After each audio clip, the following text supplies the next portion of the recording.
जय सनातन धर्म की। प्रिय सनातनियों, आप सभी का स्वागत है हमारे इस कार्यक्रम में। सनातनियों, वर्तमान की जितनी भी परिस्थितियां हमारे सामने हैं, इन परिस्थितियों को लेकर के किसी भी एक इंसान का विचलित होना अवश्यंभावी है। और जो भी संवेदनशील है वो तो विचलित जरूर होगा, क्योंकि आए दिन इस दुनिया में कुछ ऐसा हो रहा है जो नहीं होना चाहिए। तो सनातनियों एक बात को समझते हैं, आखिर इस दुविधा से दुनिया बाहर आएगी तो कैसे आएगी, कौन निकालेगा? जब प्रश्न आता है कौन निकालेगा, तो हमारे सामने पुराणों में इसका उत्तर मिलता है। द सेवियर, इमाम मेहंदी, कल की अवतार। लेकिन प्रश्न आता है, आखिर हम इन परिस्थितियों से बाहर निकलेंगे तो कैसे निकलेंगे? क्या कोई मैकेनिज्म यहां काम करता है, या कोई ऐसा तरीका हमारे बीच में लाया जाएगा जिसे हमें वक्त रहते पहचानना है? सनातनियों, इस बात की गंभीरता को समझिए कि ये संसार जिसने बनाया, क्या उन्हें ये नहीं पता कि किस समय पर इस संसार के अंदर कौन सी परिस्थितियां जन्म लेंगी? या ये यूं ही अनायास ही पैदा हो जाती हैं, या इसके पीछे भी, इन परिस्थितियों के पैदा होने के पीछे भी एक मैकेनिज्म काम करता है? तो एक लाइन में इसका उत्तर देता हूं, हर 9 के बाद एक शून्य अवश्य आता है। यानी इस संसार के विस्तार की प्रक्रिया के अंदर हर 9 के बाद एक शून्य है, अर्थात ऐसी परिस्थिति का जन्म अवश्य होता है एक निश्चित समय अवधि के बाद, जब सब कुछ शून्य में समाहित कर दिया जाता है। इसकी डिटेल व्याख्या किसी और वीडियो में करेंगे, लेकिन आज केवल मूल कारण को समझ लेते हैं। आपने कभी झूले की सवारी की है, जो एक मेले के अंदर अक्सर लगता है, जिसमें वो गोल गोल चारों तरफ घूमता है, बहुत तेज गति से घूमता है और आप उसमें बैठे होते हैं। कुछ लोगों को उसमें बैठने पर चक्कर आता है, कुछ लोग उसको बड़ा एंजॉय करते हैं। लेकिन आप जरा उस मैकेनिज्म को समझेंगे तो आपको उस समस्या के अंदर, यानी कि जब आप उस झूले में बैठे हैं तो आप उस समस्या को बेहतर तरीके से समझ भी पा रहे हैं और उसका समाधान भी आप ढूंढ पाएंगे। वो झूला जो घूम रहा है वो किसी एक धुरी से बंधा हुआ है। अब यदि आप उस झूले में बैठे हैं और यदि आप सामने की तरफ देख रहे हैं, अपने आगे वाले की तरफ देख रहे हैं, तो आपको चीजें स्थिर नजर आएंगी, यानी आपको डर कम लगेगा। यदि आप अपनी दृष्टि को बाहर की तरफ देखने के लिए मजबूर करेंगे तो आपको पूरी धरती घूमती हुई नजर आएगी, यानी पूरा दृश्य घूमता हुआ नजर आएगा और आपको चक्कर आने लगेंगे। लेकिन वहीं पर यदि आप अपनी दृष्टि को उस धुरी पर लगा दें तो आपको कोई फर्क ही नहीं पड़ेगा, चाहे झूला कितनी ही तेज गति से क्यों ना घूम रहा हो। यही वर्तमान की हमारी समस्या का एक सटीक समाधान है। इस दुनिया के विस्तार के अंदर हम हैं, यानी हम उस झूले में हैं, हम उतर नहीं सकते। हम इस धरती पर हैं, इस समय हैं, तो हम उस विस्तार के अंदर हैं, अपने आप को उससे अलग नहीं कर सकते। लेकिन जब आप केवल अपने आसपास के दायरे को देखते हैं तो आपको परेशानी थोड़ी सी कम नजर आती है। हाँ, मैं ठीक हूं, मेरा परिवार ठीक है, मेरे रिश्तेदार भी ठीक है, चलो समस्या नहीं है।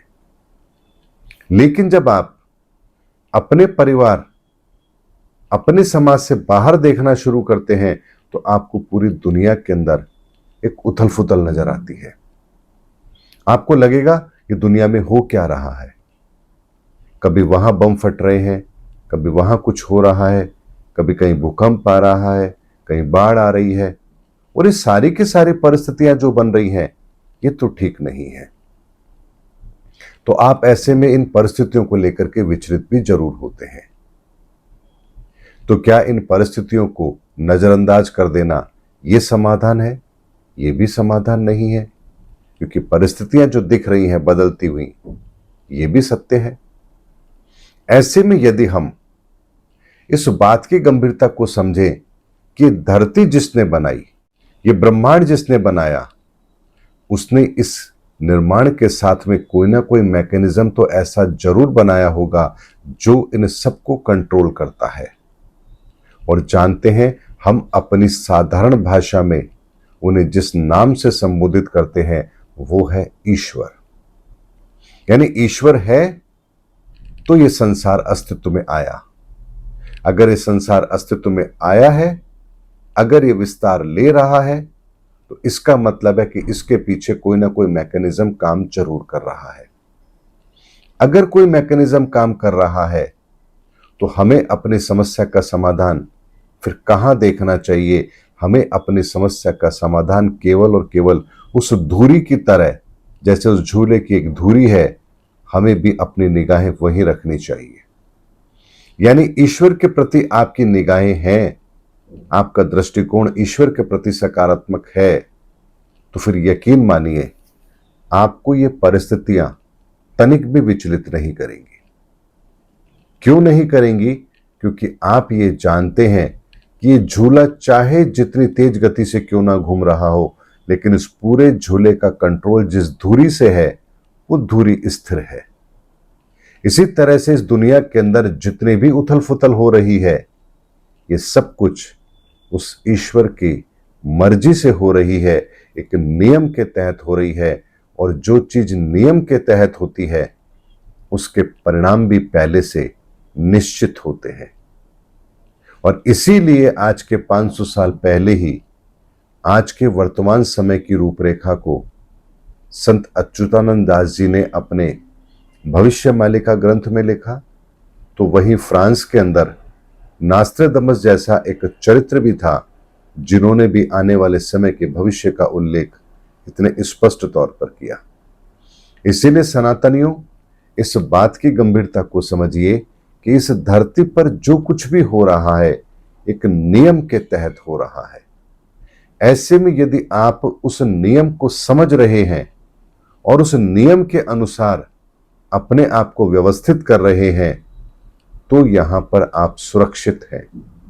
लेकिन यदि आप नियमों की अवहेलना कर रहे हैं और नियमों को मानते ही नहीं हैं बल्कि उन नियमों के साथ छेड़छाड़ कर रहे हैं, तो फिर आपका परिणाम जो होगा वो सुनिश्चित है। और परिणाम क्या होगा कि आप अच्छी तरह से जानते हैं।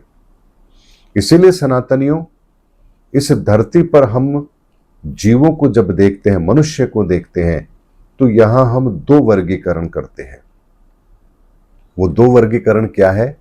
अक्सर आपने सुना होगा, नास्तिक और आस्तिक।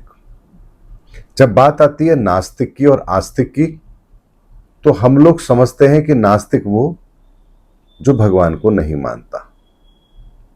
भगवान को तो बहुत लोग नहीं मानते, तो क्या वो सारे के सारे नास्तिक हैं? वैज्ञानिक भी भगवान को नहीं मानते, तो क्या वो नास्तिक है? तो सनातन एक बात को समझिए, नास्तिक और आस्तिक की परिभाषा आपके और मेरे तय करने से नहीं होगी, बल्कि ये सनातन के पैरामीटर पर तय होती है। और जानते हैं सनातन के पैरामीटर पर नास्तिक और आस्तिक कौन होते हैं? जो ईश्वर के अस्तित्व पर विश्वास करता है वो आस्तिक है, और जो ईश्वर के अस्तित्व को नकारता है वो नास्तिक है। तो जब आप कहते हैं कि हां ईश्वर का अस्तित्व है और फिर आपका दृष्टिकोण वैज्ञानिक होता है, आप तब भी आस्तिक ही होते हैं। आपका दृष्टिकोण ईश्वर के प्रति, उसके अस्तित्व के प्रति 100% है कि आप मानते हैं कि हां ईश्वर है, तो यहां फिर आप चाहे किसी भी धर्म को फॉलो करें, चाहे वो इस्लाम हो, हिंदू हो, बौद्ध हो, जैन हो, तब भी आप आस्तिक हैं। लेकिन जब आप किसी नियम को मानते ही नहीं है, आप ये मानते ही नहीं है कि ईश्वर नाम की भी कोई सत्ता इस दुनिया में है, इस ब्रह्मांड के निर्माण में है, तो फिर आप अपनी मनमर्जी से दुनिया को देखने लगते हैं और दुनिया के नियमों को तोड़ना शुरू कर देते हैं। यहां आप कहलाते हैं नास्तिक। इसलिए नास्तिक का मतलब यह है ही नहीं कि आप कोई पूजा पाठ करते हैं या नहीं करते हैं। अगर आपका विश्वास ईश्वर के अस्तित्व पर है तो आप आस्तिक हैं। फिर चाहे आपकी परंपराएं कुछ भी हो, उससे कोई फर्क नहीं पड़ता। लेकिन जब आप ईश्वर के अस्तित्व को ही नकार देते हैं, वास्तव में आप नास्तिक तब कहलाते हैं। और एक नास्तिक इस संसार को जितना कष्ट पहुंचाता है, जितनी तकलीफ में लेकर आता है, उससे ज्यादा कहीं नुकसान उन लोगों से होता है जो आस्तिक तो होते हैं लेकिन अपने उस विश्वास को, उस नियमों को अपने जीवन में शामिल नहीं करते हैं।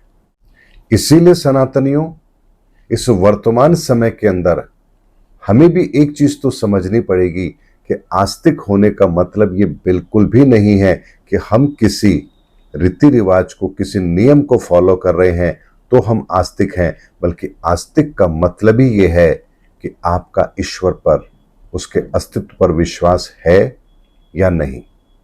अगर उसके अस्तित्व पर विश्वास है तो आप आस्तिक हैं, और फिर आपका दृष्टिकोण भी वही है जो उस घूमते हुए झूले के उस धुरी पर जो दृष्टि टिकाए बैठा है, उसको उस झूले के घूमने से कोई फर्क नहीं पड़ता। इसी तरह से आस्तिक को भी कोई फर्क नहीं पड़ता कि दुनिया के अंदर क्या हो रहा है, क्योंकि वो जानता है कि जो कुछ हो रहा है एक नियम के तहत हो रहा है, और उन नियमों को जानने वाला अपने आप को सनातनी कह सकता है।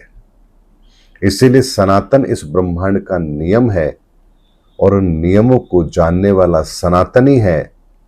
और सनातनी का मतलब ही होता है जहां आप अपने संपूर्ण विश्वास को उस ईश्वर के अस्तित्व के साथ जोड़कर देखते हैं। इसीलिए सनातनियों, वर्तमान की समस्या का समाधान आप अगर किसी भी पैरामीटर पर खोजने की कोशिश करेंगे तो आप केवल और केवल उलझ जाएंगे। उसके अतिरिक्त आप किसी और समाधान को प्राप्त कर ही नहीं सकते।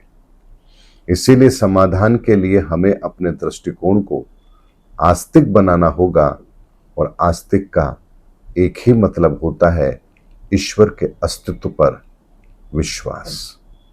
उम्मीद करता हूं सनातनियों, मेरा ये वीडियो आपको ये समझाने के लिए पर्याप्त है कि जिस सनातन की नींव को हम मजबूती के साथ बनता हुआ देख रहे हैं, उस नींव के अंदर सबसे पहला जो पत्थर उस नींव में रखा जाएगा वो आस्तिक का रखा जाएगा। यानी ईश्वर के अस्तित्व पर विश्वास ही आपकी इस सनातन की इस विचारधारा को एक मजबूती प्रदान करेगा। इसलिए अपने विचारों में सनातन को स्थान दीजिए। सनातन के अतिरिक्त ना कुछ था, ना कुछ है, ना कुछ होगा। मिलेंगे अगले वीडियो के अंदर। तब तक के लिए आप सभी को जय सनातन धर्म की, जय धर्मयुग की, जय सनातन विश्व।